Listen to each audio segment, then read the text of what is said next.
think I have to do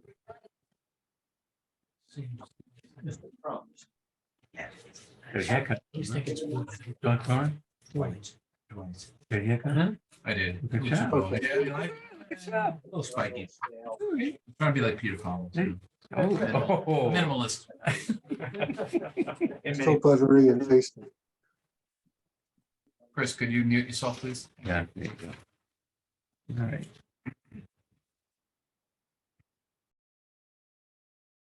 All set, Mr. Chair.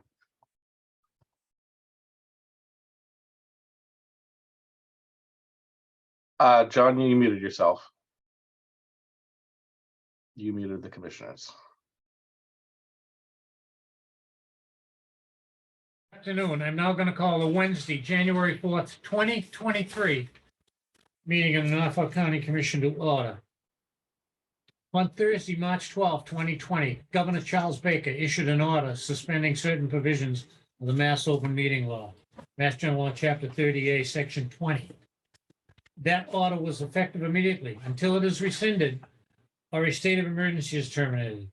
On July 17th, 2022, by action of the legislature, that order was extended until March 31st. We are live today and on Zoom. If you stand and join me in saluting the flag. I pledge allegiance to the flag, United States of America, and to the republic for which it stands, one nation, under God, indivisible, with liberty and justice for all. Thank you. Get the memo on the white, huh? We're all wearing the white. Yep. Welcome today. This is our first meeting of the new year, so Happy New Year to all. We're going to open our regularly scheduled meeting. With us today is our CIO, Sam Evans, and John Wallace, who is our business manager of our agricultural high school. So welcome all. Go to number 1 on the agenda, which is called order. Number 2, yearly recall to reorganize the board. Oh, Right, We've Roll call. established a rule to make it roll. elect a chair. yeah, and do the vice roll chair call there. first, Joe. Get in the roll call. I'm sorry. Roll call for present. Commissioner Stady, Yes, Commissioner State is here. Thank you. Commissioner Collins. Present. Commissioner Shea, we have a quorum, three members. Thank you. With regard to item 2, Joe, I think you've done a terrific job, and I would vote once again to have you be our chairman. Yep, without question, I'd be very happy to second that. Okay. Motion made and seconded to re-elect Joe Shea, chairman of the board. This is not a job that I actively sought, but I agreed 2 years ago to take it. And I'm still somewhat in my right mind, and I'll be happy to serve another year, but at some point I'll look forward to passing the torch. We'll take a roll call vote. Well, any other nominations? Nominations, move to not close the Move to nomination. close nominations. Second, Okay. I'll call a roll on the chairman for the year 2023. Commissioner Stady. Yes, with pleasure. Commissioner Collins. yes, And I'll vote for myself. It's 3-0. Thank you. Thank you. Number 3, minutes of the open session meeting of December 21st, 2022 for approval. motion, Second. Motion made and seconded to all in favor? Aye. It is a vote. Number 4, appointments. We have none. Number 5 is public comment.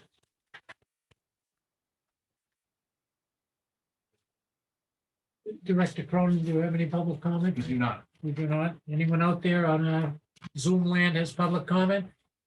Each year, each meeting, we have public comment. Last call for public comment. Number 6, old business. We have none. Number 7, personnel matters for consideration. We have We have. several from the schools. All right. Commissioner Stady. Yes, sir. Mr. Chairman, through you, Mr. Chairman, I'll move the following. Let's see, are they all to the agricultural high school? Yes. And I think, let's do a couple. For contingency employment, I'll move the following appointments. Shelby Morowick, forgive me if I'm pronouncing that wrong, of Douglas, Mass, as an animal science tutor. Michael O'Neill of Walpole as a substitute instructor. And Pamela Carpenter of Norwood as a substitute instructor. Those would be contingent employment for the rate stated and the effective date of 1/3/2023. So moved. Do we have a second? Yes. All in favor? Aye. It is a vote. Next. Next, Mr. Chairman, for you, I'll move the resignation of the following individuals. Richard Grollo of Framingham, Mass. As substitute instructor, David Copolis of Stoughton. Same thing, Mark Lanier of Canton, substitute instructor, and Nicholas Chizarzi, you give me tough ones, of Westwood, as a substitute instructor. All those are for the Aggie School and for the rate stated and the effective date on those were 12/20/22. Mr. Chairman, so moved. Okay, second. Motion made and second. All in favor? Aye. It is a vote on the resignations. Thank you. Number 9, payroll and expense warrants for approval. Yes, Mr. Chairman, I'll move the following for the warrant list of 1/4/23. Number 1, we have several. 23-27 payroll of the county, the amount of $138,320.05. So moved.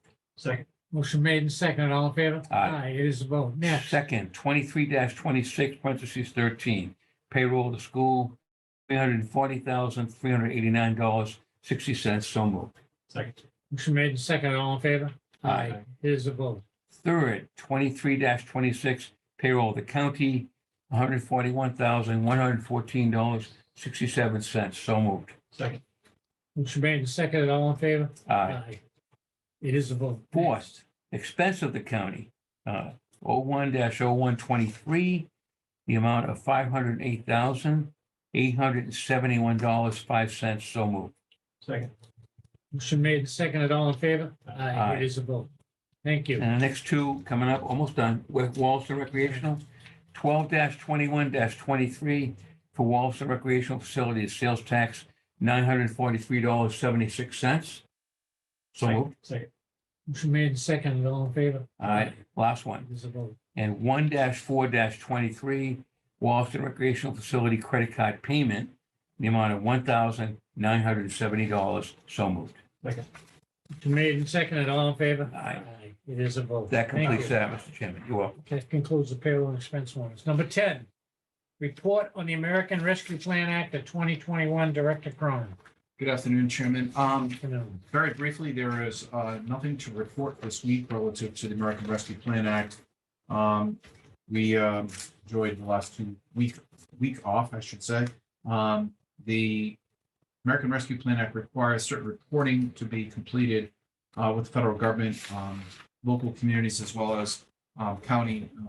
Norfolk County has to file a report through the federal portal, I believe, by the end of this month. So we are reaching out to our partner communities and completing our own requisite filing actions. But other than that, administratively, we remain where we were prior to the Christmas break.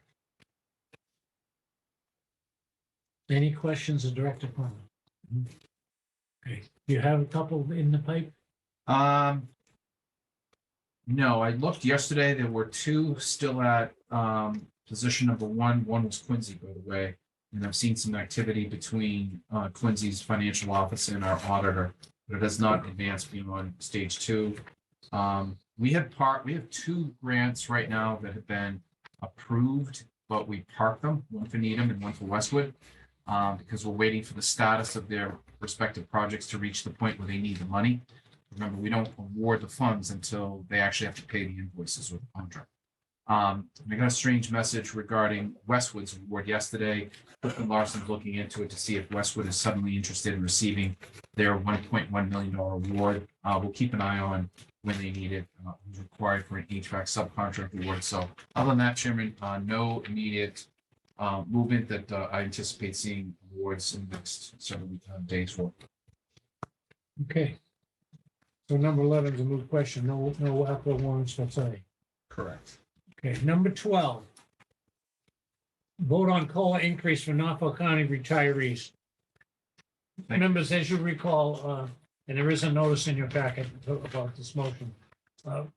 Paul Connors of Randolph, who is our appointee to the retirement board, Treasurer Bellotti were in to see us a couple of weeks ago about a proposed change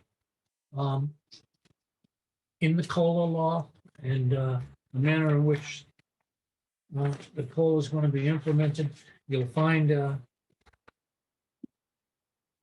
in your packet a note from Kathleen Bayetti, Executive Secretary to the Retirement Board, asking the board to approve a motion that we had taken under consideration a couple of weeks ago. And I believe it is ready to go.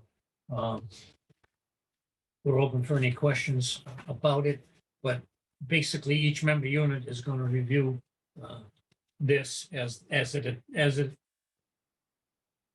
adheres or as it deals with their people that are members, because there's a cost of living before the board, and the board has agreed to send it to us. In addition, there's a new way in which it's going to be done, so each member of town signs off. So this is our sign off. And we're going to need a motion today, so. Right. I originally held us up to check a couple of things, and I have no reason to, I'm going to support this wholeheartedly. We're ready to go as far as I'm concerned. But if there's any questions, what have you. I do know the retirement board meeting with the member groups tomorrow. And each just has to go through the same review we're doing with each member town. So they got a little due diligence in front of them, but it seems to be moving in the right direction. But either way, it requires a vote from us, so. I was Chairman, we're ready to go. I'm sorry, Go ahead. getting an idea of a suggested motion, and was troubled by it. Looks like it's more informational. So I'll fix this up a little bit. If you disagree, let me know. If you're giving us background. Sure. It's the director. I'm going to say, whereas Chapter 269 of the Acts of 2022 provide retirement system with a local option to increase the COLA for fiscal year 2023 up to 5%. And whereas the Norfolk County Retirement Board already granted a 3% COLA to eligible retirees for fiscal year 23. Pursuant to that, I would move that the county commissioners hereby grant the additional 2% COLA on the first 18,000 for all eligible retirees effective July 1, 2022. I think that kind of sums up what she wanted us to do and what they want us to do. The motion would just be we're moving as commissioners to grant the additional 2% on the first 18,000. So I'll move that motion. Second. Motion made and second. Any just further discussion? Thank you. All in favor? Aye. Aye, it is a vote. Thank you very much. You want, Number 13, bid openings. All right. we have None today, which is not 1:30 yet, but we have none. Number 14, contract awards, none. Number 15, report of the county director. Director Cronin. Thank you, Mr. Chairman. I only have a few brief items to report. We have a couple of presentations coming up. I would like to echo the best wishes for a new year as we begin 2023. There are a lot of very exciting things looming for the county. One thing I wanted to point out, we have a notice today from Mr. Robert Pearson, who, as you know, is the head of the RSVP program. He's announcing that this Friday, he and Chris Goldsmith, his assistant, will be heading out Friday morning to lead the annual caravan down to the Cape with the volunteers to hand out the donations that their program has received on behalf of the holiday drive for active duty military. This is an annual process that I know Robert and Chris put a lot of work into and reflects very favorably on Norfolk County and obviously the hard work that they do on behalf of those individuals who serve in active duty in our military. So that is happening Friday. I also want to extend a thank you to the Treasurer's Office. I spoke to Assistant Treasurer Joe Dioria today. Work downstairs has finally been completed. The work included new furniture, new suspended ceilings with LED lighting, and all new bathrooms for men and women. The restrooms have been completely renovated with touchless fixtures. Joe reports that it's the most significant improvement in that space in his time, which was over 30 years. And also this building recently had a duct cleaning exercise going on. So we've done a lot to 614 High Street, and I wanted to thank the employees down at the Treasurer's Office over the last couple of months who've endured a fair amount of disruption. My thanks to them, but I think the wait was worth it, given the quality of work that has been completed. Just briefly, I know Commissioner Stady gave a report a couple of weeks ago relative to a meeting we had with District Attorney Morrissey on some grant work associated with the opioid settlement. I've had follow-up conversations with the District Attorney and his office. Probably late third week in January, I'll be bringing before you a proposal in collaboration with the district attorney to begin soliciting grant ideas, grant requests from the 23 collaborative organizations that work with the DA's office. So that is looming in the next couple of weeks. You'll be hearing from me on that. Very briefly, today, as Commissioner Stady indicated earlier, this is a very busy day. You have a meeting this evening with the advisory board.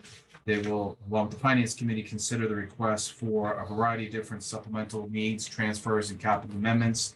Included in that is the cost of living adjustments for eligible individuals. I did check with the treasurer's office. Once and if this is approved this evening, individuals can expect to see the results of the retroactive pay in their January 18th pay advice.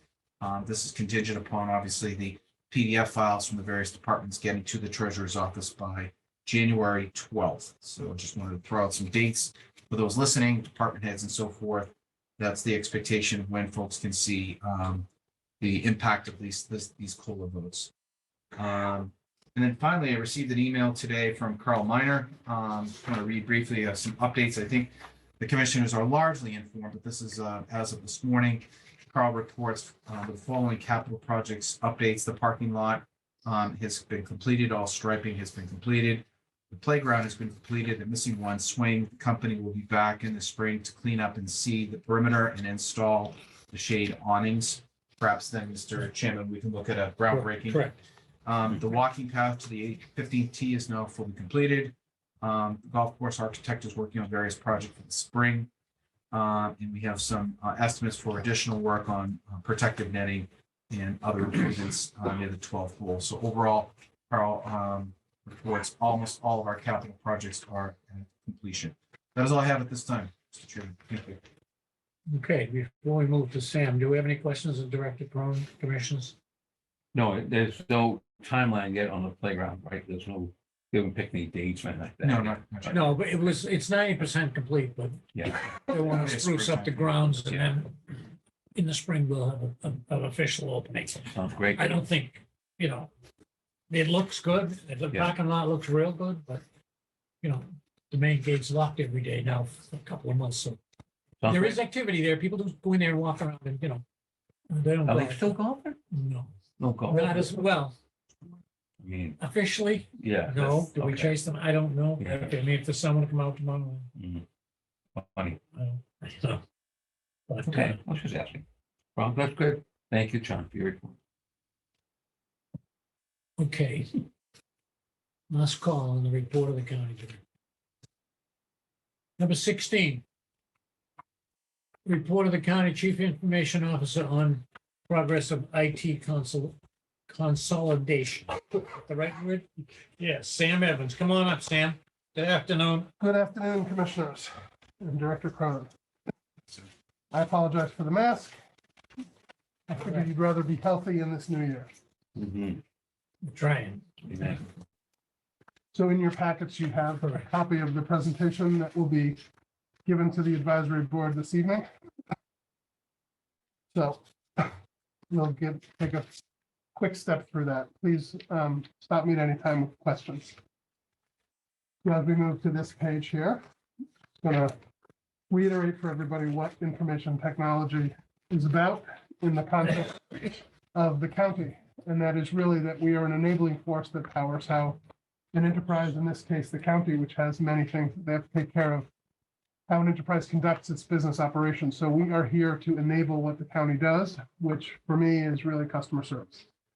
Citizens of Norfolk County have many things that they have, excuse me, that we provide services for, and that's what information technology is here to take care of. So in the rest of the slide deck, we're going to talk about the progress we've made, as the chairman alluded to, and what's next for us. Oh, it's up there too. Great. Thanks, Bill. So as we go to the next slide, you will, oh, I apologize. You will see that we are now fully staffed, as was recommended by the report. Thank you. We have 5 folks, one of whom is a temp. This is where we're sitting, but everyone reports to me. So in the Registry of Deeds building across the street, we have Dan Caparata, Dallas Spray, who was newly hired as a network admin, Anna Keen Coleman, who since the last advisory board was not hired, but he's a temp contracted to be the junior network admin. We all sit in the Registry of Deeds buildings and report to me. And then over here, as he's been for a long time, is Mark McDonald in the admin building, and he also reports to me. So 5 of us all together. And then when we move to the next So slide, Yeah. Akeem is he's a temp. tempering. Okay, Yep. okay. But he's been here, I can't remember when he started before I did. I started it right before Thanksgiving, so he's been here for a while. He does a lot of desktop support, helps out with all the machines. Thanks. So folks over at the registry know him pretty well. I think he's been over here a couple times too. On this slide here, the little oblongs to the side tell you where across the county the things we're discussing apply. So under the consolidation tasks, we are looking at the networks here in this building on the county side and over at the registry as well. So we've been upgrading the network switches and the wiring across the buildings to make them better and faster and more resistant. Excuse me, more resistant to attacks. And not to get too technical, but we have active directories, which are how people talk to each other and interact with each other's files, et cetera, et cetera. One here in this building for county and treasury business and one across the street at the registry. We are looking at whether or not it makes sense to merge those 2 directories together. We have one company has already given us an opinion. Another company is going to give us an opinion, and then we'll decide what to do. So before you move on Yes. from that, I think Questions, there's, go ahead. I'm sorry, Mr. Chairman, through you. It's all right. The proposed supplemental budget that you approved last week and the advisory board will consider this evening includes several associated costs with those network upgrades, Sam, for both the registry, the non-registry, as well as the active directory pieces, which I think you also mentioned. So Yeah. these are funded improvements that are on the table for this evening. Yeah, as the director mentions, regardless of whether those active directories merge together, to stay current, which is one of the major things you do to avoid attacks, we have to upgrade the server software that's on the that supports the active directory. So that's one of the things that the supplemental budget request is going to go to fund. We move to the email and calendar functions bullet. Most of the county is on Office 365, which is the O365 there for email and for calendar stuff. The registry folks who are on email are still using what's called Smarter Mail, and we are evaluating when and how to move them off of Smarter Mail and onto Office 365. And then everybody will be on the same platform, which is easier for everyone to use. The Tyler Employee Access Portal, which I'm sure you've heard about before, which will allow folks to check their pay stubs digitally and do their W-2 information and have access to a whole bunch of stuff. It's functionality that we bought. We just got to make sure we can roll it out. That's county-wide. So we're doing a readiness assessment. And then once we figure out where we are with regards to access to everything, we'll figure out how to roll that out. So we're doing that right now. We'll have that done soon. The Tyler budgeting software, which has been in place for a little while, we are trying to improve the look and feel of that, working with the Tyler folks and an independent consultant. That will also be rolled out countywide once it's ready. And at the director's request, we're going to create a countywide email list. So we have people across the street who have email, don't have email. We have people here who have email. The folks at the agricultural school have email addresses, but it's a different email because it's at Norfolk Aggie.org. Yeah, so we're going to have one list that when the director or someone else, but it will be restricted, needs to send an email out to everyone in the county, like, hey, everybody, the employee access portal is ready. He will be able to send that out in one go. So it's a nice feature to have. Yes. If I could, Mr. Chairman. So Sure. that would be for all the county, including the schools. Yep. Okay. We're going to build that inside of Office 365. The access is restricted when will be restricted. Sometimes people make a mistake and they're typing out all and it goes wrong. There's a classic story of a friend, somebody was sending a message to her friend Allison and she typed in Al and hit enter and it went to all, and it was talking about something that she'd done over the weekend. So that's why you restrict access to the all employee list. As we go to the next slide,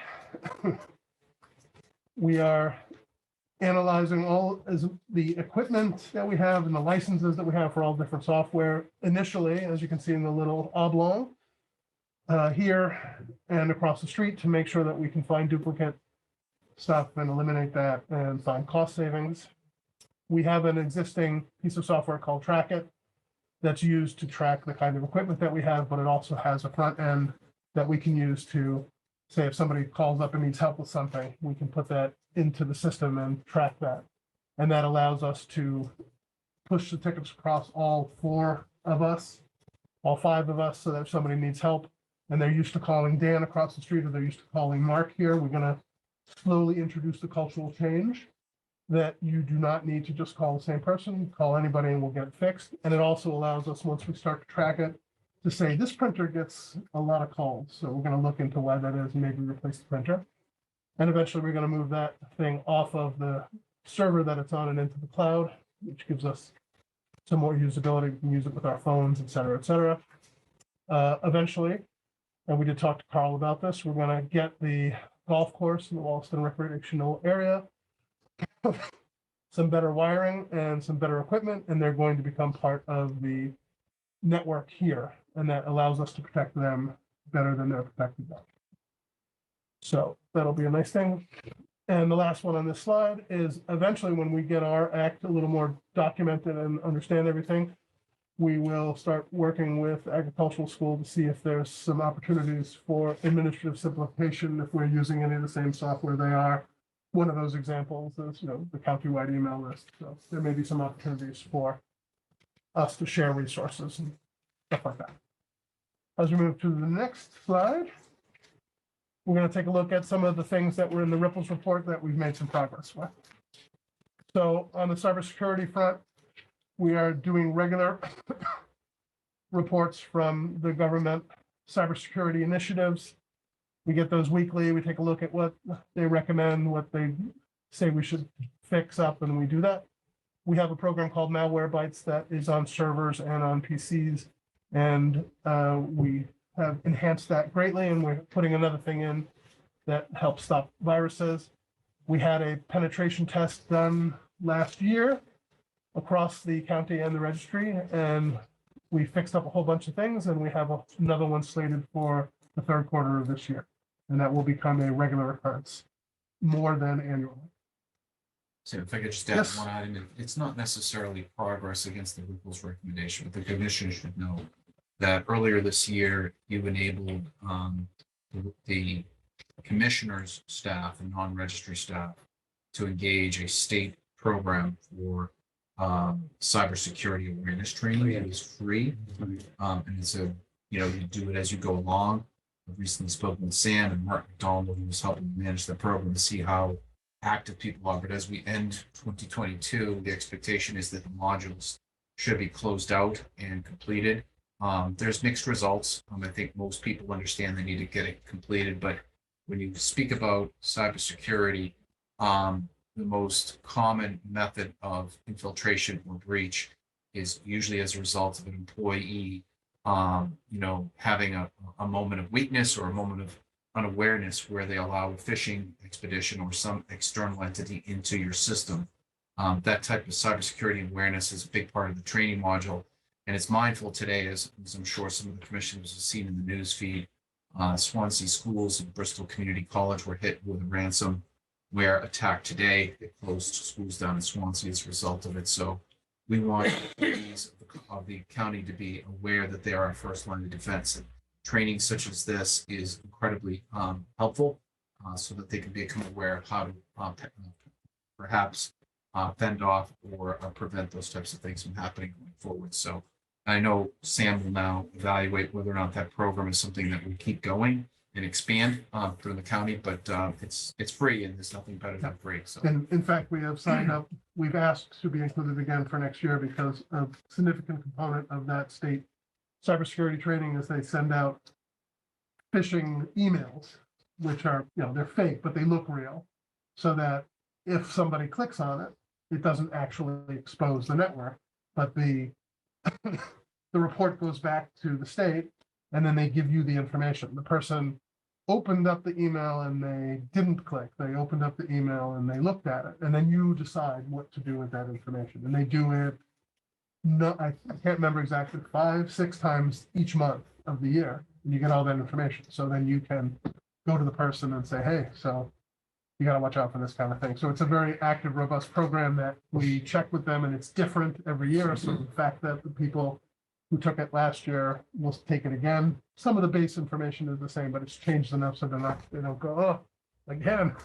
So So it's like a an good one. ABC stamp operation, Yeah. something like that. Yeah. Yeah, they, And we're, they do a fake thing and they try to get you. yeah, so they talk about how to avoid these things. I'm sure you've all Good. taken the classes, and then they send them out to make sure that people aren't falling for it. And we've signed up to have the registry do it as well, but we'll see. The registry's been taking a different kind of cybersecurity program, so we'll have the option to have them do it if they want. So on the IT support thing, we talked a little bit about how we're fully staffed, but we also set up a central phone number that rings on all of our desks, and we have an email that goes to all of us. So instead of calling Dan or calling Mark, you can call this phone number and it rings to all of us if you have a problem. Same thing with an email. We've been doing cross training across all the different systems.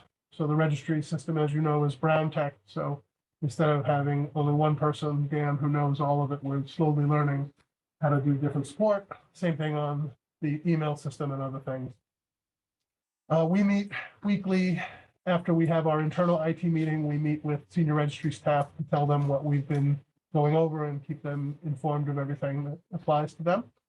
And I'm trying to figure out where we have single points of failure. If Dan is the only one who knows something, or if Mark is the only one who knows something, or if they're included on something as a single point, we're trying to identify those and stop that from happening. One of the things we really want to make sure, especially for Mark, who's been here for forever, and Dan's been here for forever, we want to make sure that then if they have a day off, they can really take a day off and not have this fear that they're going to be called 100 times. So I can happily say that last week and the week before, Dan and Mark were able to take a day off, and we didn't have to call them. We were able to take care of things. And that's in large part due to Dallas, who's really, really good, and Akeem, who's been here for a while and knows how to do stuff. So I'm happy about that. Commissioner Stady. Yeah, Mr. Chairman, if I may, I thought the Ripples report, you could be wrong, but I thought it cited the Brown Tech as a little bit outdated and something that we should maybe move away from. You know, now you're saying you're doing the training on it, which I could appreciate, but is there any plan to kind of move that away? And So because it wasn't Yeah. cloud-based, right? we'll talk about it a little. The Ripples report identified some things that should be looked at with Brown Tech. Okay, So I'm not, I don't know that we'll end up replacing it necessarily. It's possible. We're going to look at a whole bunch of things. okay. The I mean, other dialogue with registries the are- registrar, of course. Yes, It isn't- exactly. So but I don't one know of the if things there's you'll something see is we're going to identify the critical needs of the registry Right, operationally, technologically, because what Brown Tech does is supports the needs of the registry. right. So Right. you have to find software that supports Well, that. absolutely, So you're right. The Ripples was like, yeah, it's not cloud-based, but right, but, there are things that Brown Tech does better than other things. And okay, Ripples identified 4 or 5 other pieces of software. So okay. we'll see, when we get to that, you'll see the things that we're going to do that support research around Brown Tech. But for now and for the foreseeable future, Brown Tech is the system, the main system that has to be supported. So we Okay. just want to make sure that That's good. if Well, Dan is out, yeah. that we can keep it going for everybody at the registry. Makes sense. Thank you. You're welcome. Thank you, Mr. Chairman. And the last bullet here is for policies. So we have policies in place on how who gets access to the system and how we handle data. But what we're going to write, and we have one that's semi-drafted but not all the way, is called a WISP, or a Written Information Security Policy. This was something that was mandated by Governor Patrick and then amended by Governor Baker. That's really for if you have Massachusetts residents' personal information anywhere, you have to have one of these in case it gets breached. So while we don't really, you still should have this because A, it binds together all your other policies, but B, if you ever do get any sort of a cybersecurity attack. If you don't have one of these, the lawyers come after you.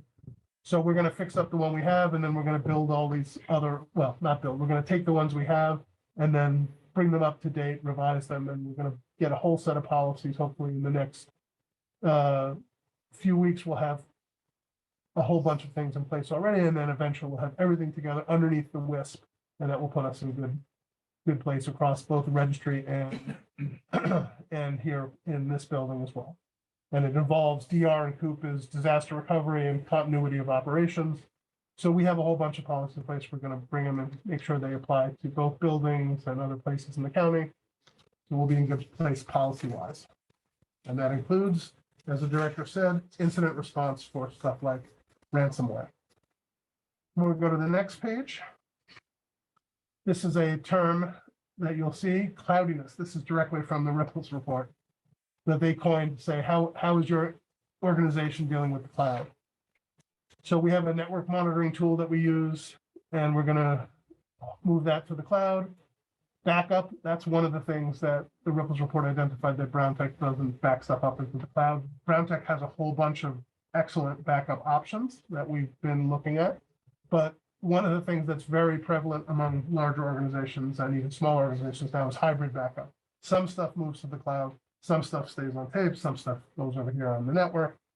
And one of the big things, the registry has, as you can imagine, a huge amount of files. And if you were to stick all that into the cloud, it's going to cost you a tremendous amount of cash. So hybrid backup may be a good option for us, and we're looking into that. And as far another thing we're looking at, this building here, its door access and security system is in the cloud. Across the street at the registry and the district court, it's not a cloud system. So we're examining whether the two can be moved, that the ones across the street can be moved to the cloud system here. So that's kind of some of the cloud stuff we're doing. We're talking about the advantages and perhaps a couple of cons about putting a wireless network across the street, which is something that the Ripples report had mentioned. We're going to talk a little bit more on another slide about the strategic plan, which 5, 8 years, something like that. There's a lot of things to talk about. And as I mentioned briefly too, we're going to have all kinds of documentation in place. It's going to cover our servers, what kind of licenses we have, the vendors we work with, what our networks look like. It's going to include the golf course, and we don't deal with the school too much about this because it's very different. And Mark, the IT guy, has that stuff taken care of over there. But eventually, our county's documentation will include school documentation too, so it can be in one place. And we also want to make sure that we have UPSs, which are uninterruptible power supplies, included as well, so that if the power goes down, we don't have to worry about that. So it's already in place. We just want to have it all documented. Could you, with your permission, could you just give quick, maybe if you want, wireless network advantage, Yep. disadvantage, just. I'll give you just a couple of them. Yeah, just one. So the Ripples report brought it up because they say when people come in the building nowadays, they expect, that the Wi-Fi, that their phones can have Wi-Fi. Right. So I'm not 100% sure how much that's the case now for a couple of reasons. One, there's really not that much foot traffic in the registry as there used to be. Yeah. And two, people have a lot of unlimited data plans nowadays. But still, it was a good point. So we're looking into that. There's a couple of other advantages to having one over there. There's people in the registry building that don't have internet on their computers, so they're using their phones. In the event that we have an internet outage, it would be good for us to have this wireless network as a backup. There are cons. We can set up a wireless network that does not touch any of the registry or the county data, so that if we set it up, it couldn't be hacked into our data. But we have to look at that to make sure that that's the case. So what we're doing now is the whole pros, the whole cons, and the register and his staff also may have some cons or pros that we're not aware of. So we're going to start it, they're going to look at it, and then we'll decide. But the reason that Ripples brought it up, people come in, they expect Wi-Fi. I don't know how much that's the case. So we'll figure that out. Thank you. No problem. All right, that's the end of our progress stuff. We're going to move on to what's next on the next slide. So one of the things that was in the Ripples report was talking about communication. And what we're gonna do, we're gonna wait and see what happens with the proposed mediation between the county and the registry and see how that comes out. And the sub-bullet here comes right out of the Ripples report, which was to have a charter, a clearly documented charter that talks about technology governance between the county and the registry, and relies upon open and clear communication to consider both challenges and goals. And that part of the Ripples report also came from some national body that dictated how these things should go. So we're going to see how that goes, and then we'll get a charter written as soon as we can see how things settle. We're also going to create a strategic plan. We'll have a draft of it by the end of the quarter. What I wanted to point out here with these sub-bullets is that I could create a strategic plan for you right now, but a strategic plan without knowing what the county wants to do, what the director wants to do, doesn't mean anything. I could tell you that we have machine learning and that you're going to have a chat bot on the website that will answer anybody's question, but it doesn't mean anything unless I know really a little more specific what the county strategies are, what the commissioners want to supply. So I need input, and then we support it, which is what I said on that first slide. So we're going to spend a little time getting that input, getting buy-in, and then we can put together a strategic plan that means something. And just to give you a couple of buzzwords that are big nowadays, PQRS, we want IT to be centered on performance, quality, reliability, and scalability. I love that. And the last one I thought was great. When we sit around and try and do the strategic plan, we think about where we want to be. We design from the future backwards. So we don't say, well, we're here now. How do we get to there? Because that limits us.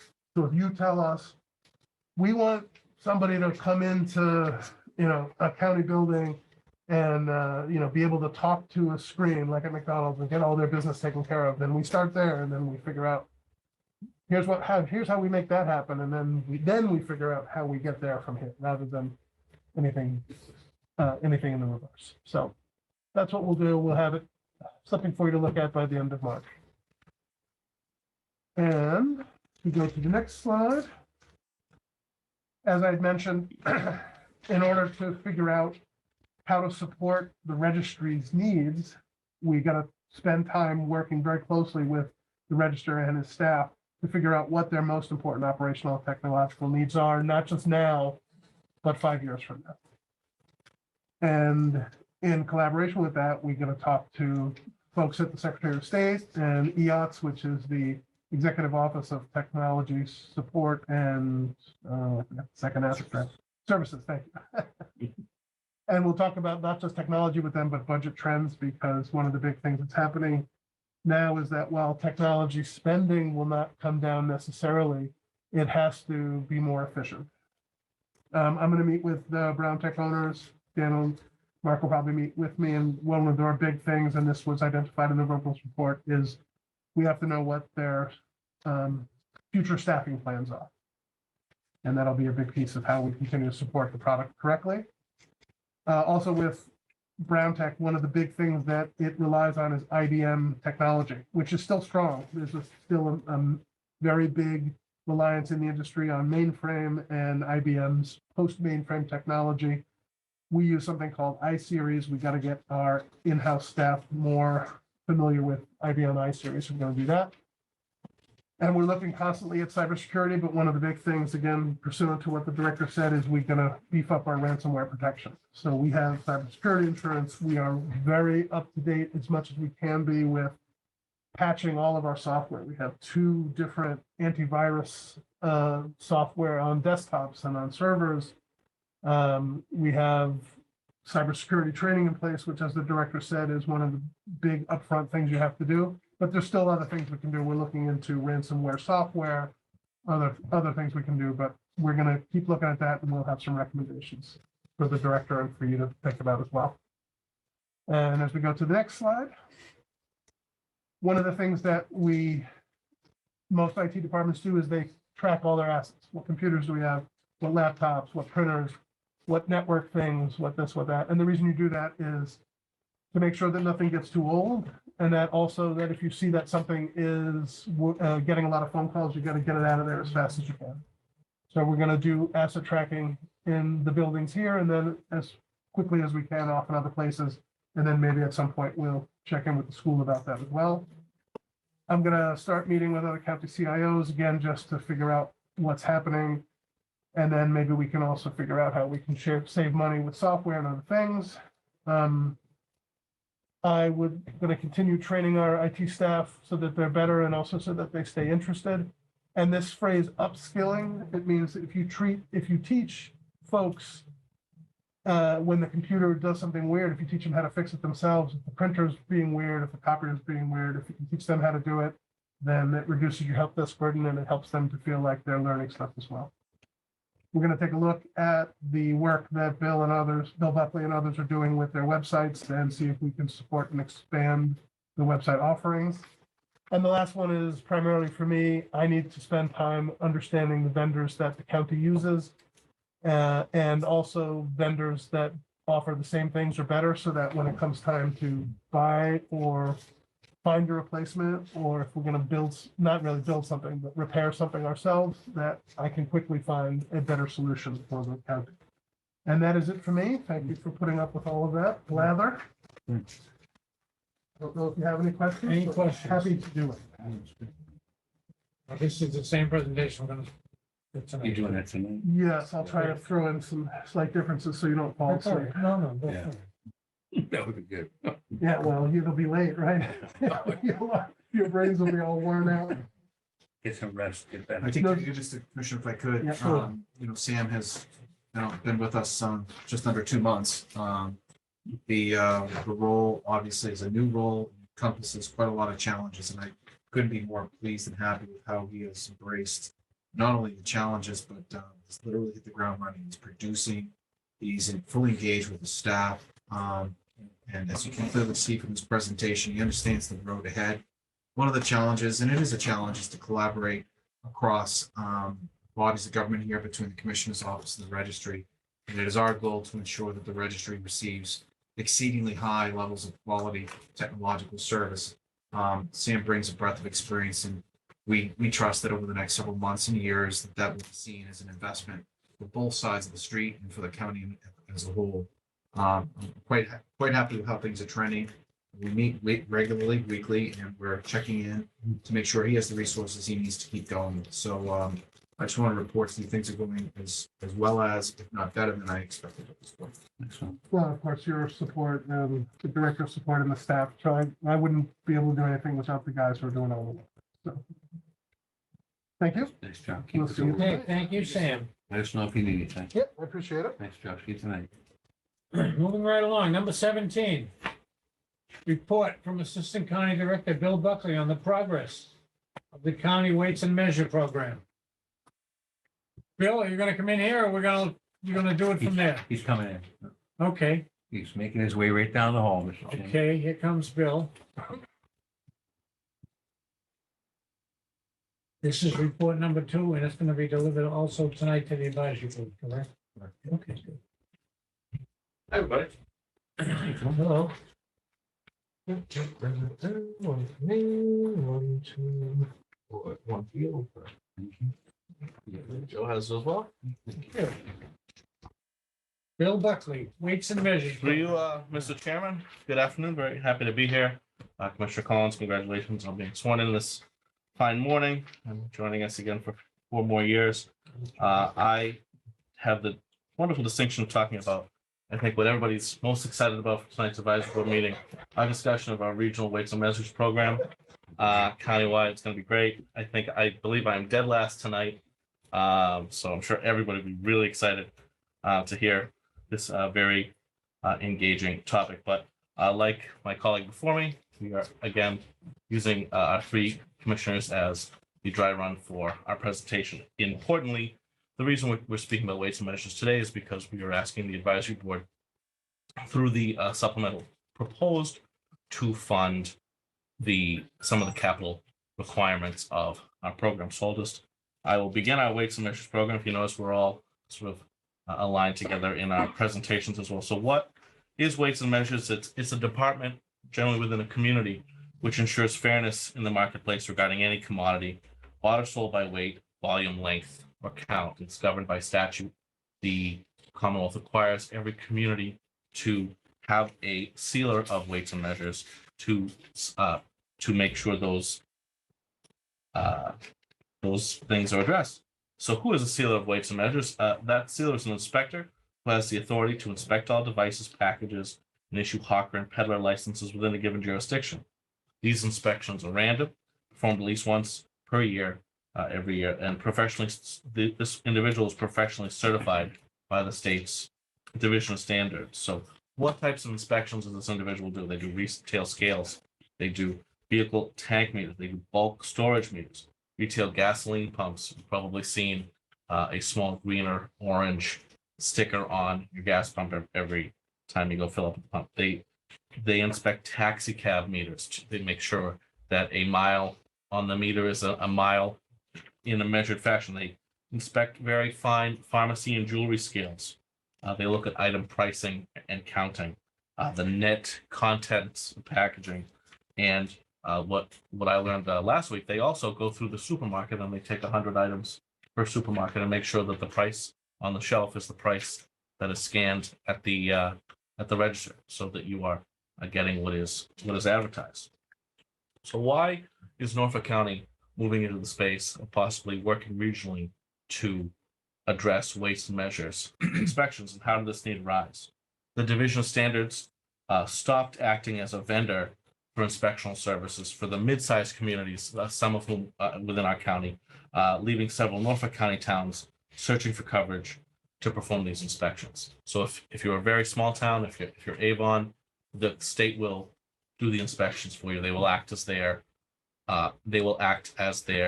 vendor. If you're a big town like the city of Quincy, you have your own individual. But there's some folks in the middle who may not have the resources to hire an individual on their staff who were for a long time using the state as the vendor to perform these services. The state is shifting its vision and focus. They are moving staff out of that space because they're not statutorily obligated to serve the towns in that fashion, and moving more people into compliance, especially with the high price of gas recently, making sure that the sealed and measured gas pumps, for example, are in fact have been inspected correctly. So their staff are moving into a more regional spot checking fashion, sort of checking the checkers and ensuring that compliance with those yearly required inspections are being done. So the Norfolk County Managers Association, which John and I drop into monthly at their meetings, brought forward the area of need at one of their meetings over the summer, and it was brought up, led by Norwood. They were doing some research on the subject, and the assistant director over in Norwood asked, "Hey, this is something that is patently regional in nature. All of us trying to address this issue, and perhaps Norfolk County could identify as an area that we could help assist them expand into that." So since that time, we've been working closely with the Division of Standards, hand in hand with them, as they're the overarching state entity to administer these services and certify the individuals undergoing and performing the services. We've been working with them to see, can we create a program for our communities that takes us off their plate and perhaps generates some value. So how's our program organized? We're looking for communities to join through an intermunicipal agreement with the county, because both the communities and the county are subdivisions of the Commonwealth. We have that as an available means of organizing ourselves. We're proposing that the county will hire individuals to perform the needed inspectional services in a timely manner for towns that join our program. The communities pay a fee approximating the cost they were either charged by the Commonwealth or in some cases charged by their private vendor. And the community retain the fees charged to the realtors. Every gas pump, every deli scale, there is a fee charged to the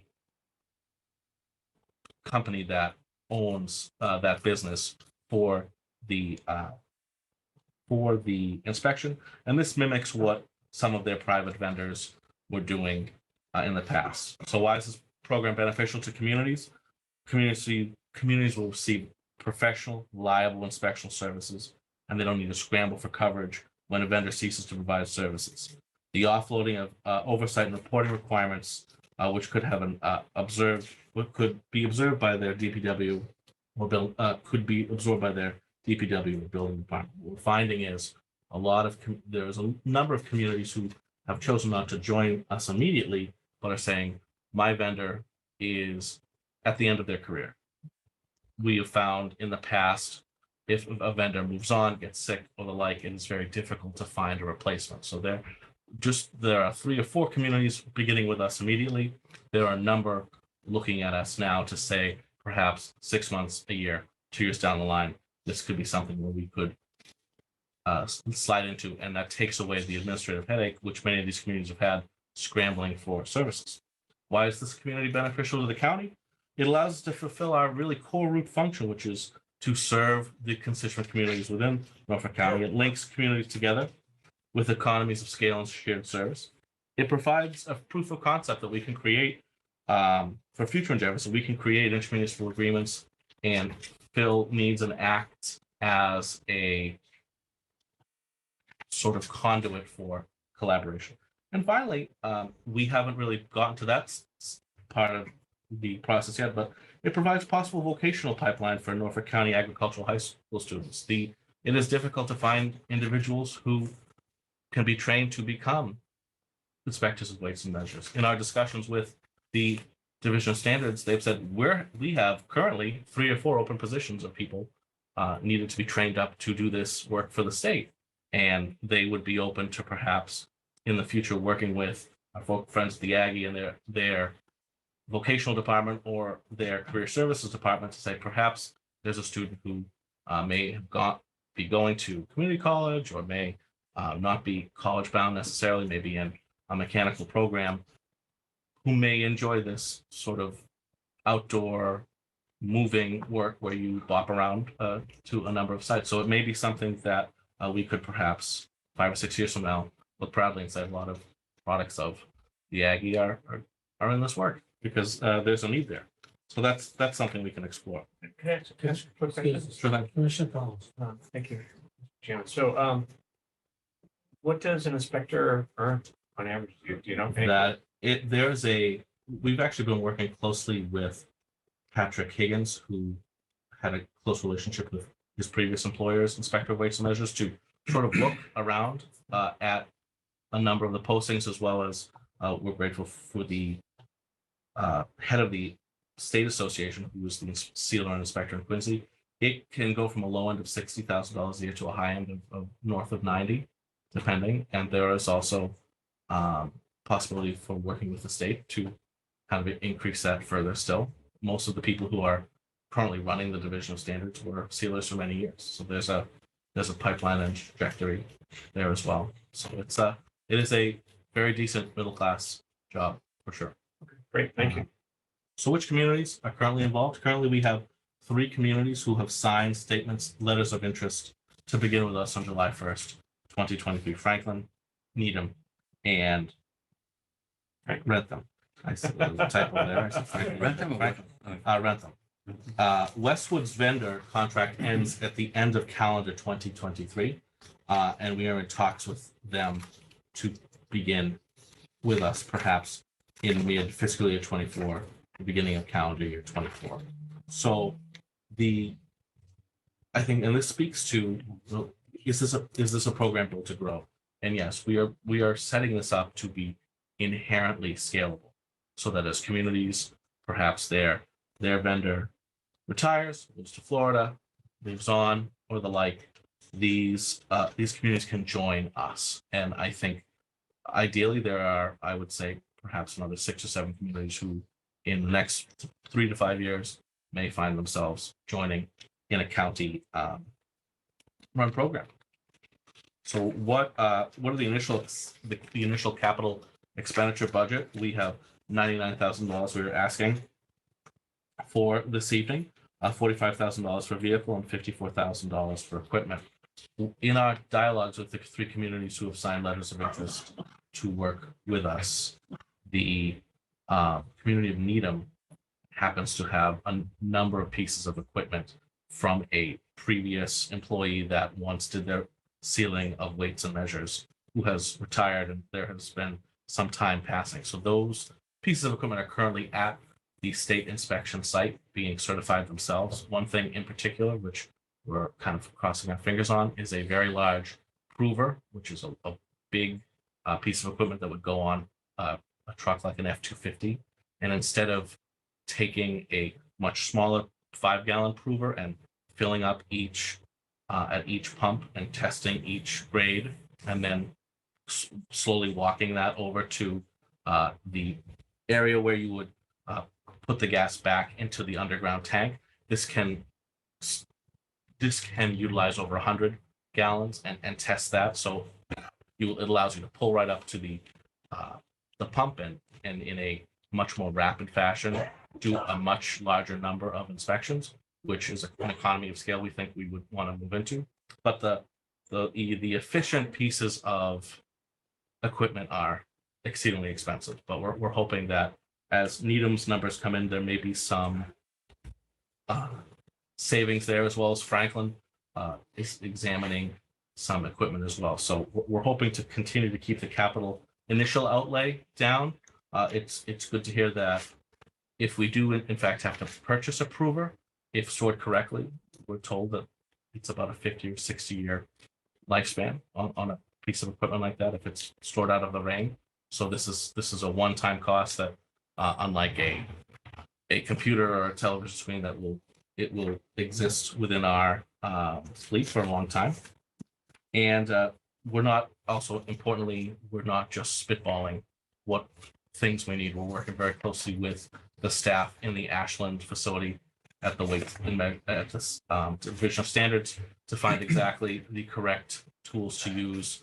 And they've been exceedingly helpful. I went out there a few weeks ago and had a wonderful kind of primer on that. So that is our current budget. Our current program timeline in February of 2023. We're going to begin drafting and negotiating the intermunicipal agreements with communities. In March, we'll begin recruiting efforts and budget planning for county staff evaluating service contracts and FTE models. April, we hope to finalize any additional capital needs requests for that advisory board. God willing, some of the other towns' equipment will be usable and we'll be able to be a little leaner in that. And we're shooting for a July 1 program startup date with the 3 communities. And hopefully I will be before you in a year or so talking about the 5 or 6 communities.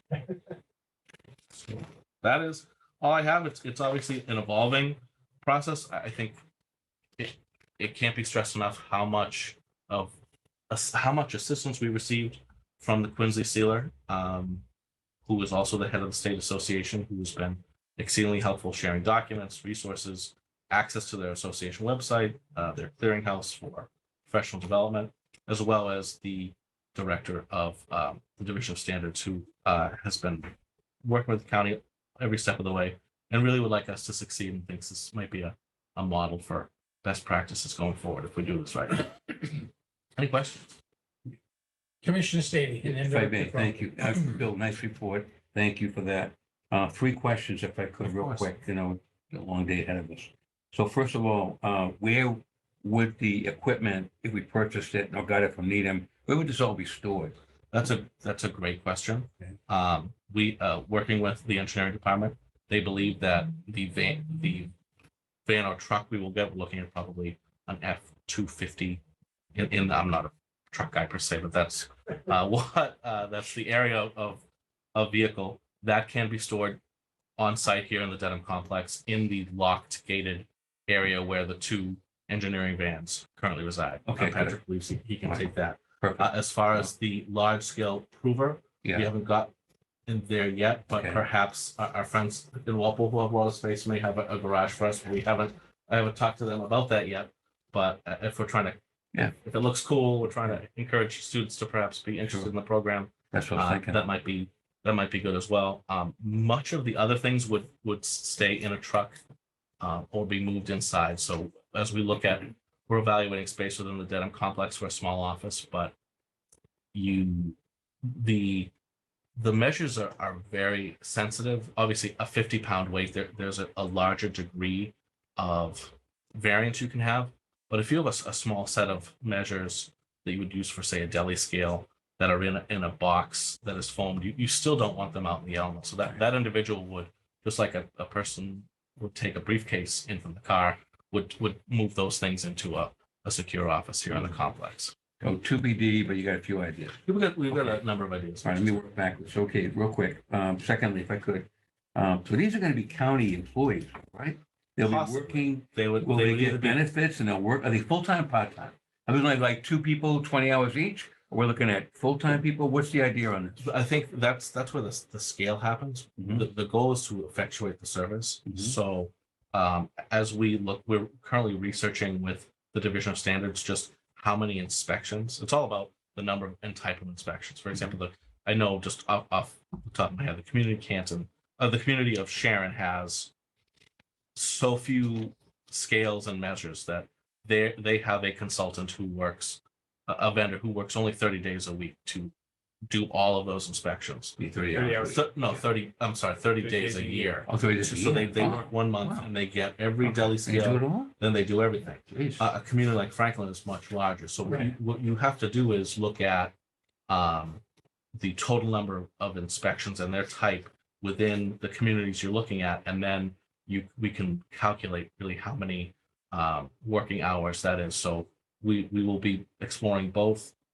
a full-time person here in the county, Okay. but there may also be contracted individuals as well, kind of similar to Hakeem over at IT. There are a number of retired individuals who are quite seasoned, or others who do this on a contract basis who may need to come in, and I think because of the nature of the flexibility of the program, we'll also need to be very flexible with staffing.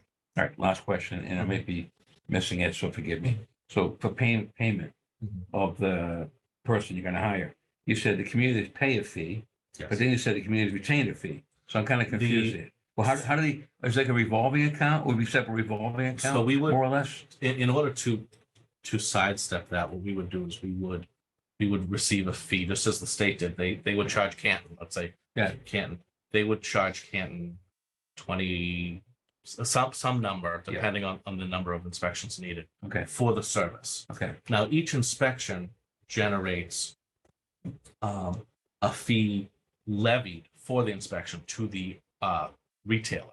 So if you are Shaw's and Canton right. and you have 10 deli scales, Mhm. a deli scale is like a $5 fee, Mhm. and that's paid to the community of Canton. And so instead of trying to track and chase, this is one of the models we're looking at, trying to track and chase, say, every retailer in Canton and making sure they have paid their $5 times 10 scale fee for the year.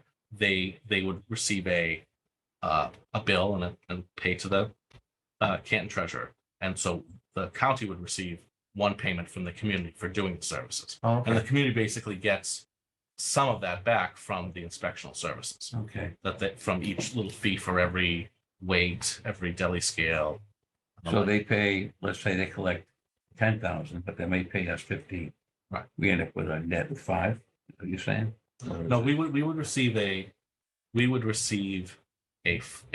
fixed fee from the community, and so the community pays, let's say 10,000. Yeah. They may receive 5,000 back. And Okay, that's right. so they're really, that's even further defraying their costs, Okay, but we're not absorbing the need to chase folks. but And we often they'd don't. be self-sufficient though, right? Like what's the impact on the budget? This is like more or less a self-sufficient department, or is Not it? necessarily, no, it would No. be. It'll be not- county subsidized. Yes. It would be It county subsidized. subsidized. Oh, it would But be. not completely. Not Okay. completely. So we're getting a piece back Yeah. from that fee. So if, let's say that person's an $85,000 person, but Right. you have $15,000 from each of the 3 towns that have signed up. I'm just giving speculative numbers now. Now we're talking 45,000 of that $80,000 individual is being subsidized by communities. So we are sort of continuing in our central charge, which is to give communities regional services for the county assessment they have. So this is a benefit they're getting Okay, at a lower cost. I understand that. Then. Okay, And I think the huge thing is the stability part, because many of these communities have gone through 4 or 5 vendors as people retire and move, and it's a lot of administrative time trying to figure this out, because it is a requirement of general laws, every scale year. thank you. Thank you. Thank you. Any other questions? Commissioner Cronin, Director Cronin. Thank you, Chairman Shea. I just wanted to note that folks listening on Zoom did not have the benefit of seeing Bill's presentation. He usually is behind the camera running those PowerPoints from us. We regret that. These presentations you're hearing today will be placed on our website by the end of the day, so they can reference those. And furthermore, one footnote that I think is important to underline that Bill mentioned in his PowerPoint. We've got a strong partnership with a number of different organizations, including the state division of standards. Commissioner Stady asked a question about how many people would be needed to staff the program. We have the benefit of information that's been given to us by the state on the number of transactions by each community. They're using a software package, so they have an idea based on history, how many transactions in Rentham, Franklin have occurred. That gives us an idea of what kind of scale of resources, labor resources, we'll need to satisfy these needs starting on July 1st, and then scale it up as necessary as communities grow. We can assess whether or not that's a full FTE or something along the lines of a growth pattern. So that's what we'll use, the data. So on point, we're doing this today because we're gonna ask the advisory board for approval on those two items. Correct. That's in our budget, right? No, 99,000. Right, but I'm guessing prior to July 1, you're The- gonna the- come back and say, Through the here's our budget plan, process, yeah. and we're gonna need a supplemental transfer fund. No, it will Uh, just be a line item Just a line item. it will be a budgetary line. item.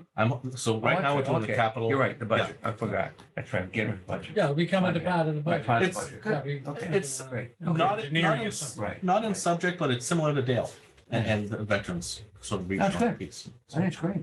Hopefully we get more, but I use Sharon as an example because we know pretty specifically they have about 30 days worth of work. They must If you have think like- about it, there's like not a lot there.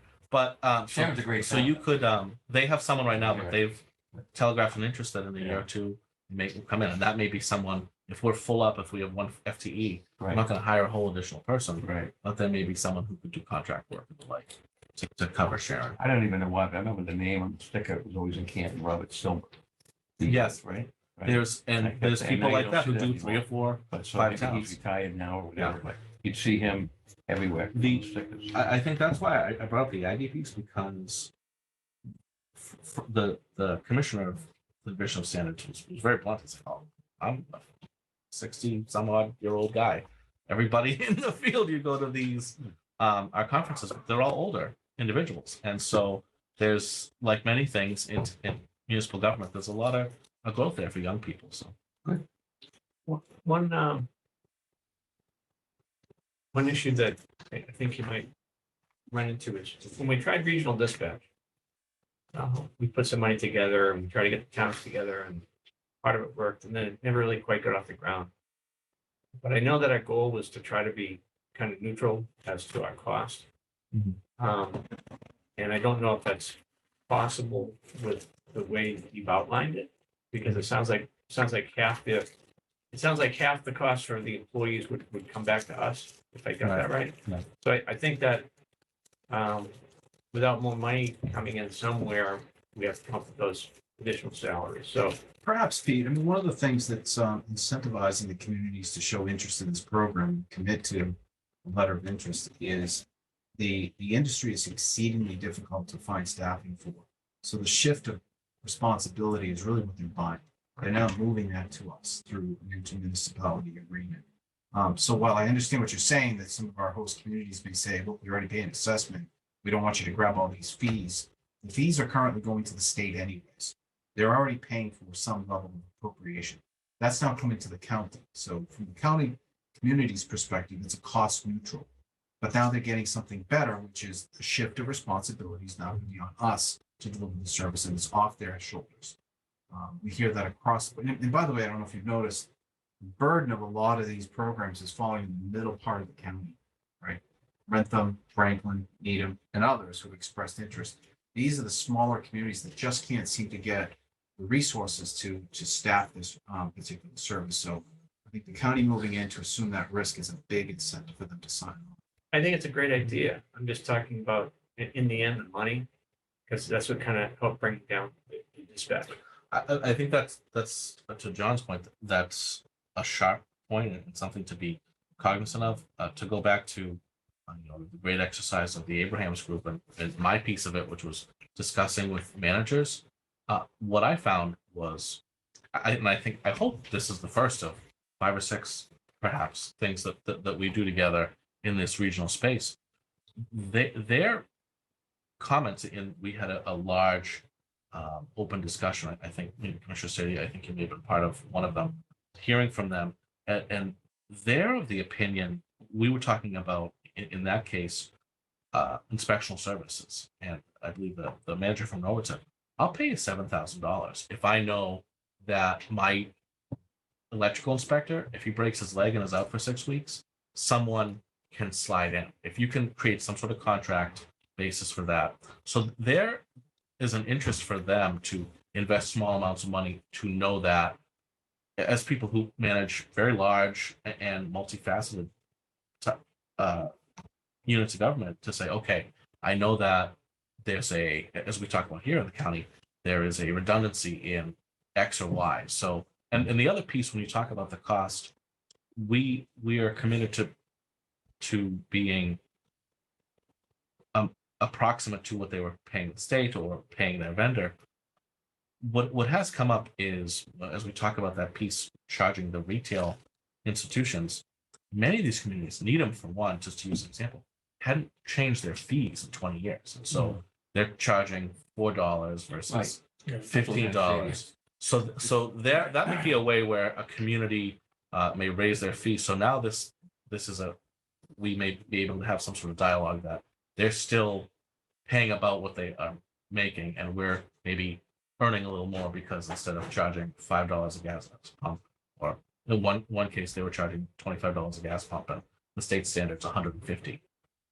So those things kind of, they're small fry, but they add up. Not to be, The and small- not to maybe interject politely, not to be argumentative with my colleague, but I remember the dispatch, because I was on the ground floor as an advisory board member there. And the pushback was cost, you're right, but also there was some union pushback. Because the unions didn't want to see the jobs they thought they would lose, in terms of the dispatch people. It needs So to be yeah, I don't- found, right? Whereas I don't see a union pushing back on this, or an organization saying, don't do it. You take, you know what I'm saying? Right. It's not the same. It's similar, but it isn't. This is a good thrust of regionalization. Yeah. But I would say, maybe look at the fees. They probably haven't been looked at in a while. Right. Then You probably that could we have tweak those, we've you asked know? people as we invited them to dialogue with us. We said, please give us your fee tables. Yeah. And again, not to, I always have to be deferential to Quincy, but the Quincy Sealer, who is the head of the organization, has created a pretty good table. And when you look at that, I don't know if necessarily select boards or local decision makers are looking at that. You say, oh my God, Yeah. Canton and Walpole, pretty similar towns. Fees are all over the place. And there's, I think, there's a state standard that I think people could comply to. But you're right, and we have heard in Franklin, for example, it's I don't think it's a union issue. They're individual who's trying to deal with their loss of services until July 1. He's the building inspector. He's like, there's no way I want to do this. Please get this off my plate. He was at the meeting we had a few weeks ago. Can you start sooner? So a lot of times it's individuals, perhaps in DPW, where this is an additional job duty that they Right. may not particularly want to do. Yeah. Anyway, it's good. Okay, good job, Bill. Any Thanks very last much. questions here Thank on you. weights and measures before we move on to budget? Thank you, Bill. Thank you very much. Thank you. Thank you. We'll Number see you. 18. Director Cronin, an update on all fiscal year 23 financial activity, including but not limited to boom, approval of fiscal year third supplemental budget, transfers and capital budget, inclusive of approval for 2 collective bargaining agreements and non-union cost of living adjustments. Thank you, Commissioner Shea. It's in our packet. all right? 2 weeks ago, that's correct. 2 weeks ago, the commissioners received and voted the third supplemental transfer and capital amendment budget as proposed. Since then, as trustees, the commissioners, along with several of the trustees from the schools, heard from the schools on proposed cost of living adjustments for non-union personnel. As a result of that meeting held on December 21st, the schools have produced a request for the commissioner's approval to be presented to the advisory board this evening, associated with the FY23 third budget adjustment. I could, through you, Mr. Chairman, provide a motion to Commissioner Stady. That would be motion number 6, Commissioner Stady. Under these details, the schools produce a list of debits and credits as you're commonly seen on the form, which will be asked to sign. The total debits of $768,706.34 against available credits of $942,766.03. In other words, these salary adjustments and cost of living increases, as well as proposed increases for utilities, building maintenance, contracted services, various supplies and materials will be offset by existing surpluses in several clerical services salary lines, as well as out-of-district tuition resources. Once and if you approve this and the advisory board approves it, the displayed surplus becomes $174,059.69. I believe the commissioners are read in on the details associated with this proposal as a result of their meeting as trustees. Mr. Wallace is here to answer any follow-up questions we have, but we will need a vote today on this proposed transfer. Now, this was the same material that we That we- debated as trustees and voted, correct? Yes, sir. No, no And you're change, comfortable, John, right? right, John? Yes, Correct. Okay, yes. you're all set on that? No? Yes, I am. Okay. And then this gets added to the total, That's right. like you're gonna redo this. Yeah, it is standing on its own. Okay, Yeah. this right, is a and then separate motion. this is supplement to that, Correct. That's right. It's all part of the same. and you're gonna sign it today if it goes through. That's correct. Okay, Motion, Mr. Chairman? if you're ready and Sure. the Commissioner Collins is ready, I'm ready. Okay, I'll move then, move to approve the proposed fiscal 23 budget adjustment presented by the Norfolk County Agricultural School to include salary adjustments, cost of living allowance, additional building, utility contracted services, district-wide supplies and materials, building maintenance supplies and materials, and food service supplies and materials. Said expenses to be offset by clerical and professional salary surpluses, as well as out-of-district tuition. The total proposed expenditure is $768,706.34 against available surplus of $942,766.03, which will result in a surplus balance of $174,059.69. So, I'll second the motion for discussion. Yeah. And I don't mean to be, I want to be consistent, because I had a separate vote yeah, from the last ahead. week. So So no I, discussion, go ahead. yeah, so I just want to Sure. be, so when my vote comes, I just want to be consistent with my vote from last week. I understand why it's happening. I disagree with it last time. I understand why it happened, and I appreciate that people worked really hard to try to make things right. So I get that. But I do want to be consistent with my vote from last time. you'll courtesy second, it, right? I did, that's why, yeah. Okay, thank you. Yeah. Chairman? Any other further discussion? Okay, motion made and seconded, all in favor? Aye. And no, It's two, 2 to 2 to 1. 1, which is exactly the same as it was before. correct. Let's talk about Pass that over to the Okay. Commissioner Stady to be signed. Yeah. We need to sign it. Why don't you bug out and get some rest? Huh? Next year, shit for tonight. I got kids. All Having right. addressed that, Commissioner Shea, I'll move quickly into the presentation as Bill pull it up. This I will not spend a lot of time on the details as we reviewed and approved it last week, but there's new content.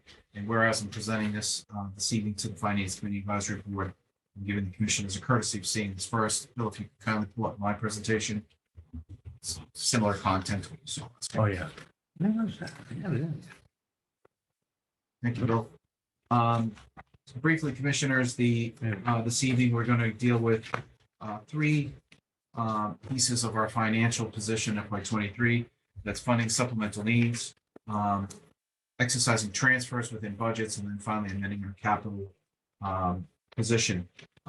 Bill, if you go to screen number 3, start with financial. So briefly, this shows our condition as of today. You'll note that after our September 14th meeting, we spent $451,916. Since then, your vote last week deauthorized 2 particular items, the Brookline gutters and downspouts and the school cafeteria study that had been previously approved in FY 23 through supplemental means. and it yields a current surplus of $714,966.69. Okay, that's from the county side, and that's where we start. So as we move into the next screen, Bill, our supplemental needs, and again, I'm going to go very quickly through these, not line by line, but sort of conceptually how things line up. You'll note that through various departments, there are shades here. The green represents any item that we would be proposed to be funded from Registry of Deeds Excise. The yellow is just informational purposes only. It shows a little bit of the activity that you just voted on concerning some small capital projects at the school. But by and large, our supplemental needs fit urgently needed items or reimbursements associated with work completed. Last week, the Registry of Deeds requested funds for legal services. I believe the commissioners voted $10,000 on that item, and it's now reflected in this tracking sheet. Bill, if you could go to screen 5. Just want to call out the one item. The register came back and abruptly stated out of context an email that I sent him on December 16th. I wanted to show you replace Registry of Deeds fire alarm panel. That item would be funded back to maintenance through Registry of Deeds Excise. The work is done. We understand that. This is a reimbursement request from the maintenance division to have the funding put back into their account because they've already expended it on behalf of the registry's fire alarm panel work. So wait a minute. So when the register made a big splash about that, the work was already done? He made a point of telling you the work was already done. I'm afraid because of the context of the communication, it wasn't fully revealed that it is understood to be a reimbursement against an expense that had to be done by the maintenance division. Okay. It's being funded by Deeds Excise. Great. Thank you. All right. There are transfers, and those will come in below the supplemental pieces. We are funding a debt schedule correction for the treasurer. The commissioner's office has a series of items, including a 20% increase. It's the largest single piece in the supplemental for our utility bills. I think I talked about that a couple of weeks ago. This is an area that we feel the 194,000 will get us where we're going. We're going to keep an eye on it. The volatility of the utility market is something that not a lot of people have a crystal ball for, but we're going to keep an eye on it. And by April, hopefully have a better grip on what will be needed, if anything, to close out fiscal year 23. Bill, if you want to go to screen 6, as we wrap up the supplemental, I just wanted to show the commissioners how things will stand. So after you back off any registry of deeds costs or school items that are supported by surplus, we're spending $406,294 this evening. Okay. And against the surplus that I mentioned earlier, $714,000, after this evening's vote, we'll be sitting on approximately $308,000 to finish FY23. It's a little lower than I would be comfortable with, given some volatility that we see coming down the road. Utility costs is one of them. But as I want to mention in this call out box, in the event additional resources are needed, we'll cast an eye towards the FY24 forward funded capital. But I believe we funded that at $1 million back in September. It sits there as a resource that we can use in the event that we have a bad winter or something like that happens at a catastrophic level. Okay. Slide 7, Bill. So with regard to transfers, obviously the biggest piece that you voted upon is reflected in collective bargaining agreements. 2 of our 3 have settled. We have signed MOUs for each. I'm calling out the COLA values, which are the main components of each contract.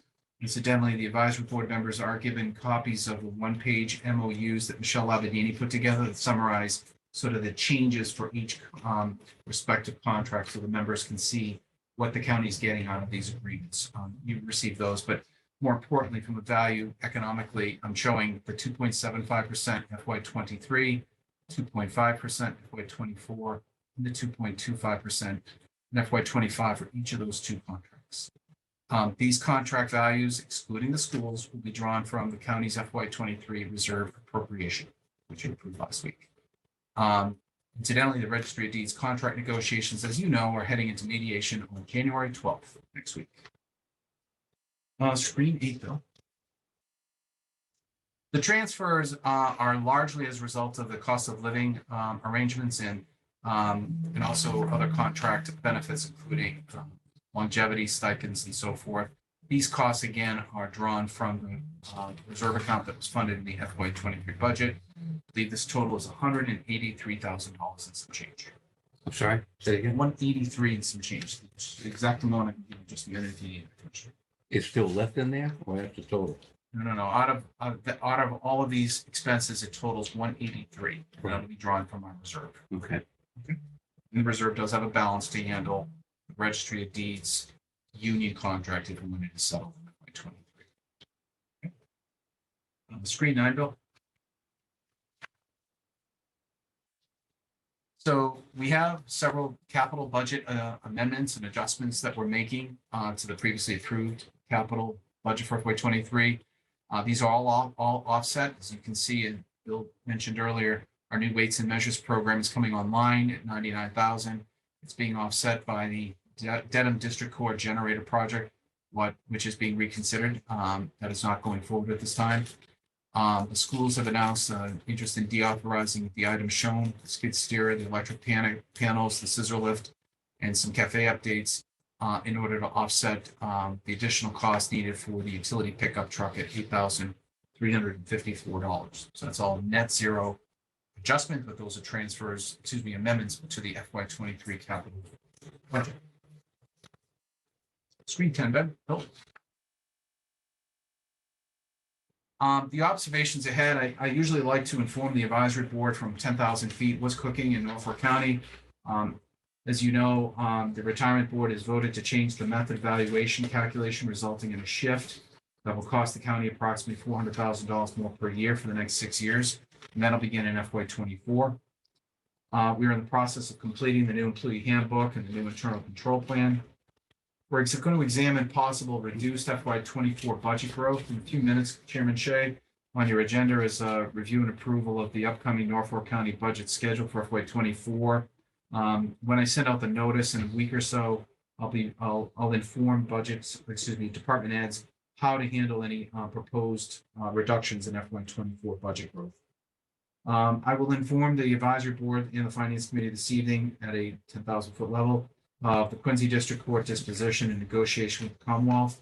I do not intend to share any values that we're discussing. I consider that confidential at this point, but I think they need to understand structurally how the county came to the table, how the Commonwealth came to the table, and really what our differences are. I've read you all in on how things are going, and I think they need to understand it because they will have eventually a statutory role to play in the disposition of that property.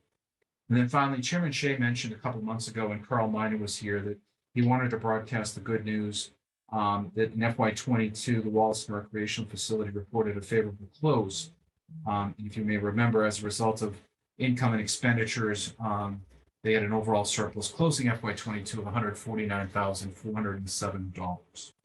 I believe there had been some public misconceptions about the profitability of the golf course, and certainly in FY 22, the course had a good year.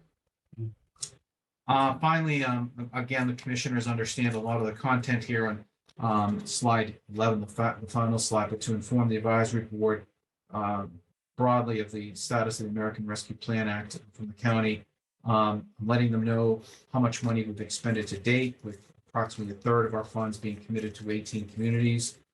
We've increased the eligible allotment for these communities to 75%, and that's up to December 22nd.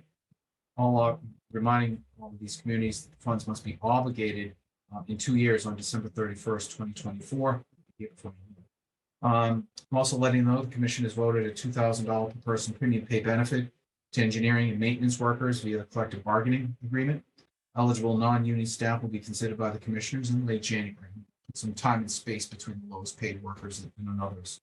And incidentally, the registry deeds workers who, again, are in mediation, they'll be considered when that time comes. We're not leaving them out, it's just they're on a different track. And I thought it would be important for the advisory board members, just broadly, again, we know this, but they don't. We're granting awards across multiple categories, but most prominently in infrastructure at 58%, followed by public health, economic, and revenue replacement. They'll get their updates this evening in a little bit more of a detailed fashion. I wanted you to have the benefit of seeing all three presentations from information technology, obviously regional services, and what we're proposing the financial side for the evening. Questions and happy to answer. Any questions? Great job. Nice job. Nice job. Excellent. I do not have any other motions that I need commissioner votes on. The But just motion this? number 6 was the one you did, so Yeah. we're all set with the schools. Okay. We'll bring the rest of those motions this evening and have the advisory board and finance committee in at the same. Okay. Thank you. Can we go to number 17 now? Yes, sir. Budget fiscal 24 budget timeline, Director Cronin. Thank you. I think the commissioners may have had in their packet a copy of the proposed FY 24 Norfolk County budget schedule. One second. So 18 was just, we just said 18. So numbers go 17, 18, 17, 18, 19. So we're actually on 19 now. Right. Right. Oh, yes, It's a typo. It's a double, typo. I think it- double But numbers. 15, 16, 17, I'm sorry. 18. That's all right. No, it's a typo. Yeah. Supposed This to is be 19, budget timeline, Right. right? You're right. Correct. Good call.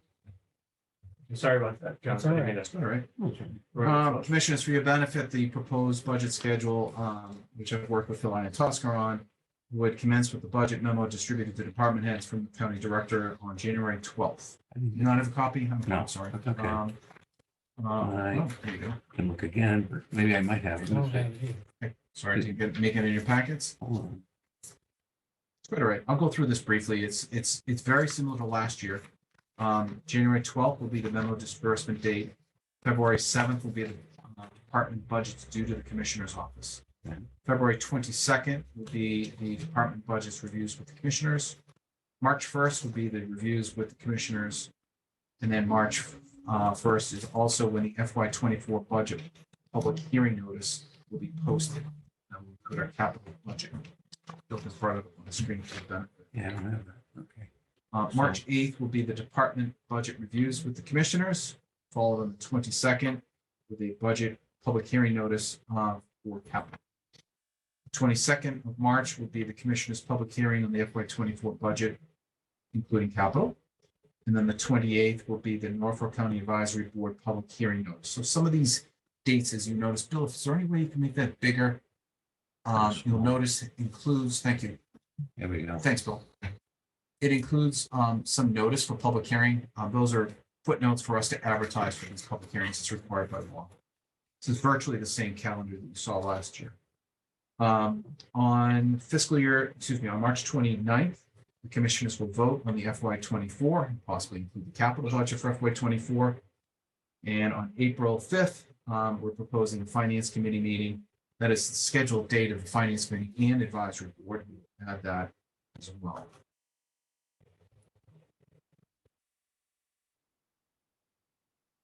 April 12th is the advisory board public hearing on the FY 24 budget. And then on the 19th, the finance committee will meet. I don't know why he has that in there. I think I'm going to redact that. So that's going to be taken. You could find it 19th and straight your stay. I could be wrong. Yeah, we will strike April 19th. That is not needed. Yeah. By May 17th, the advisory board will vote on the FY 24 budget and capital. So broadly speaking, this is our proposed FY 24 budget schedule, and we will take any edits or comments from the commissioners, correct it and send it out as soon as you're ready. Give me a copy, right? Yes, Give me a absolutely. copy. Any questions of Director Cronin or any comments about the budget timeline? Yeah, if I could. Go ahead. Are we setting a guideline to our department heads, like Yes. 2% or level funded or what? Yes, Guess what? we are sending a guideline. What's the guideline going to be? Well, I'm working on that right now, and as I Okay. alluded to in my presentation, one of the things that I'm concerned about is the sustainable level of revenue that the county's been experiencing in the last couple of years. Of course. And we bake in usually 2.5% growth per year. Mhm. I'm going to be examining possibly softening some of that to a number below 2.5% in certain areas, which are usually non-salary, to try to control some of our growth and make sure that we don't get ahead of ourselves in the event we see some constricting in our revenue projections. But I haven't quite put my finger on that number yet, Dick. But I am considering some kind of a pumping of the brakes a little bit on lower non-salary spending. That's all I'm thinking of. So we'll kick that around. We'll kick it. Okay, fine. That's fine. Thank you. So this memo will be cleaned up, the question marks removed, they'll strike April 19th and get it out to the department heads with the memo next week. So want to take a motion on this conceptually, Commissioner Shea will act on that and get it out with the packet next week. I'd like a motion on accepting the fiscal 24 budget timeline as presented today. Be subject to change. Subject to a couple of months. Always subject. Okay. So I'll motion. Second. All in favor? Aye. Move forward. Okay. And this paperwork will reflect this tonight. That's all I have. Sir. Your paperwork will reflect all this evening. Oh, yes. Okay. Number 20, emergency items and topics the chair did not reasonably anticipate would be discussed. I have none. Just one, real quick. Go ahead, Commissioner State. Not, Mr. Chairman, it's not an emergency, but it is that time of year at the State House, very important. I wanted to make sure that we're not dropping the ball. Bills get filed now, as you know, by our reps and senators to, for committee assignment. So I wanted to run through you to Bill. Have we put a bill forward on the excise tax? And are we also working with the other counties that we discussed at our last multi-county meeting? Commissioner, Thank you. Great question, Commissioner Stady. Yesterday, Mr. Buckley was at the State House. He, earlier in the day, had communicated with our partner in Plymouth County, over some language. So no, the bill has not been filed yet, but we are actively looking on clarifying the language. We've identified the sponsors to do the same. So it's, Okay, we're on it. Good. That's we are great. on it. That's about Great, it. that's great. Okay. I know the bills get in, this one they get them in. So, all right, terrific. That's all I have, Mr. Chairman. And coincidental to that, you'll also be hearing from us relative to posting for lobbying services. I believe when the commissioners met down in Plymouth. The County Commissioners Association supported the idea of hiring a single lobbying firm to advocate for the same That's bill. correct. Norfolk County will be taking the lead on that, and we'll be working on that probably late January. We'll try to get somebody under contract to represent the interests of that. Can I jump back real quick too, on the sealers and weights and measures? Sure. Is there any other county looking at that? We're the first ones? We are the first Are we ones, looking at, but I know Bill has talked with some of the other communities. I think like in several other instances, they're watching us. Okay, They're seeing, Taking a we're look. proof of concept, right? good. That's good. Great. Nobody else is doing it. Okay. Appreciate it. State's Thank excited, state, and emphasize another pointy part out, state's excited at what we're doing. They are hoping that we can create a model where the service is delivered, because they need this data to be serviced, that's their statute, on a greater, more economic scale through the county service. So they're very anxiously trying to support us. Big trick with any type of regional service like that, though, is you want to try to break even. Yeah. If we can break even, it's easy. But when times are tight and, if we run into a tight patch, that's when things.